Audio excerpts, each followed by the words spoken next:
So welcome, welcome, welcome, our brilliant colleague Daniel. We so appreciate your consistent leadership and solidarity. And as always at Setsi, we begin all things by giving thanks to the original stewards of the various lands we're on. We give thanks to all our ancestors, all those who toiled on compassionate compensation. We give thanks to all our elders and community stalwarts whose shoulders we stand on as we build, share, and learn together for our collective liberation and sovereignty. So Daniel, can you please introduce yourself and share a bit about your remarkable work to our listeners and our viewers? Yeah, no, for sure. Thanks, Victor. Thanks for having me here today. So first of all, my name is Daniel. I'm the CEO of CATAPULT Startups.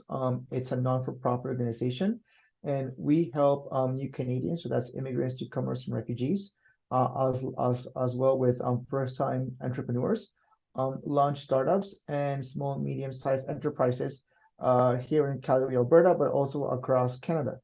Incredible. Congrats, congrats, congrats. And thank you so much Thank for you. all that you're doing for so many. So my next question is, what's inspiring you right now? What has you curious or what's keeping you up at nights? No, that's a great question. I would say what's inspiring me, I just want to see how far my abilities can take me, but also the kind of impact I can have. Understanding that, we all have different talents or what I like to call superpowers and abilities. And I feel that I'm able to help a lot of people within our community, within the new Canadian community, within the entrepreneurship community as well. And yeah, for me, it's just that I really enjoy working with entrepreneurs. I really love helping launching businesses.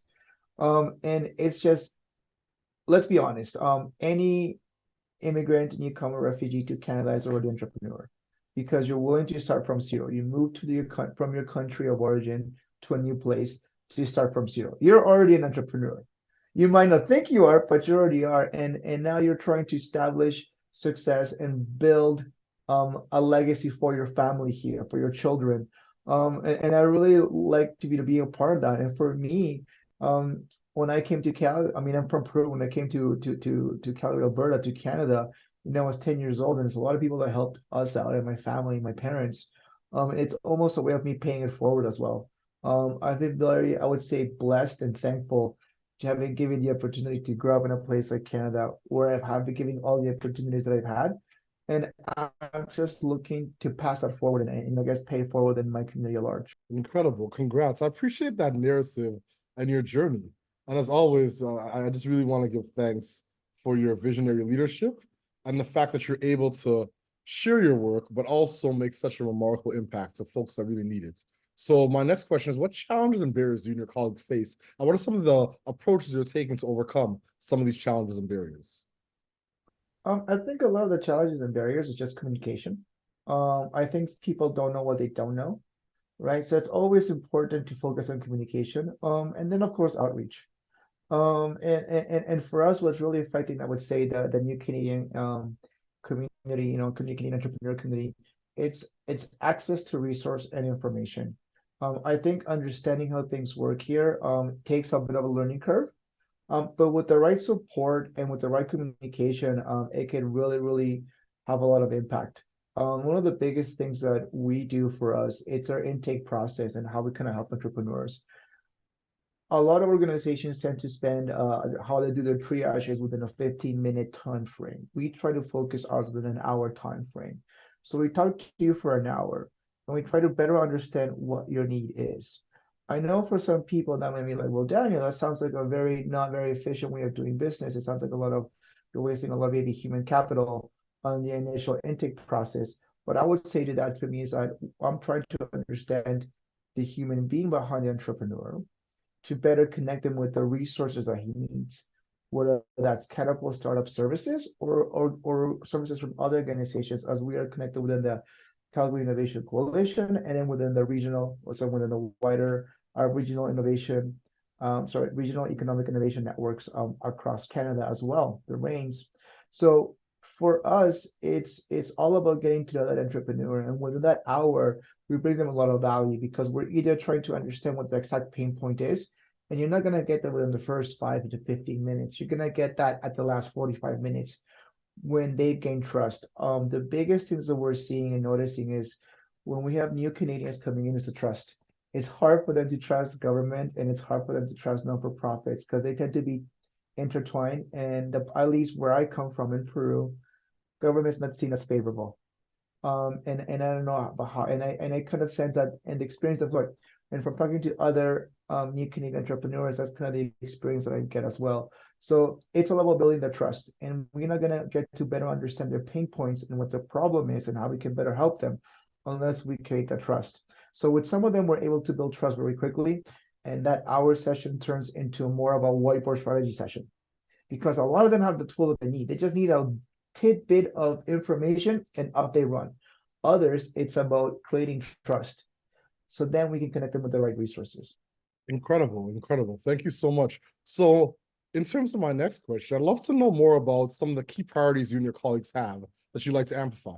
No, for sure. So our key priorities in our North Star, I would say it's our goal by 2032 is to launch or scale 200 startups or 200 small, medium-sized enterprises from new Canadian entrepreneurs that create 5,000 jobs and generate 3 billion into the Canadian economy. That is an ambitious but beautiful goal. Thank you so much for your leadership. And we're here to walk with you and support in any way we can to accomplish that remarkable goal. So my second last question is, what is your ultimate goal? And what does success look like and feel like to you and your colleagues? Success looks for us that we don't exist in the next 10 years, that we've done our job so well that Catapult Startups doesn't need to exist because we facilitated the right mechanisms and the right processes put in place, that organizations are seeing new Canadians as wonderful, resourceful talent to expand and grow their business. But they're also investors are seeing that innovation and a unicorn can come from anyone, and including the new Canadians. So that's the immigrant, newcomer, refugee population. So that's the goal, essentially, for us not to be around in 10 years because we've done such a great job at integrating everything that, okay, we don't have to do this anymore because the other businesses, other non-for-profits, other governments fully understand the value and how to properly triage and onboard the new Canadian talent that's coming on. That is a beautiful vision. I always love when organizational leaders talk about that succession plan. Like, we want to work ourselves out of our role in the ecosystem. That's remarkable. So my last question, do you have any closing thoughts or calls to action for our listeners and our viewers? Yeah, no, absolutely. I would say call to action or things you'd like to do. It's feel free to reach out to me through LinkedIn or via email. And you can reach out to me at daniel.monzon, MONZON @catapultstartups.org. Email's a lot better. I'm a lot quicker to respond. LinkedIn, I'm not gonna lie, it'll take a bit of time. But please feel free to add me on there. But I would say the call to action for any new Canadian entrepreneur is get in touch with your local community, get in touch with your local group of entrepreneurs or business networks, get in touch within the local ecosystem, reach out. There's a lot of non-for-profit organizations out there. At least, for example, so anybody in the Calgary region, there is a Calgary Catholic Immigrant Society, there's a Calgary Immigrant Women Association, there's the Immigrant Education Society, there's Momentum, there's the Center for Newcomers. There's a lot of wonderful organizations that provide a lot of settlement services, but also entrepreneurship services and business services. So anyone not just looking to start a business, but anyone trying to get back into their field of work or their field or their career field as a new Canadian, they can help them out. So I would encourage any new Canadian listening to this. I know it's tough starting out.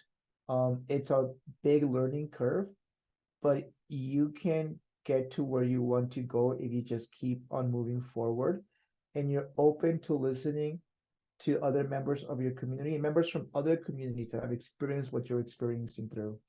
And the biggest thing I would say, and this might be a little tough to hear, is that I'm not saying to forget about your community, cherish your community. And this is what I say about myself.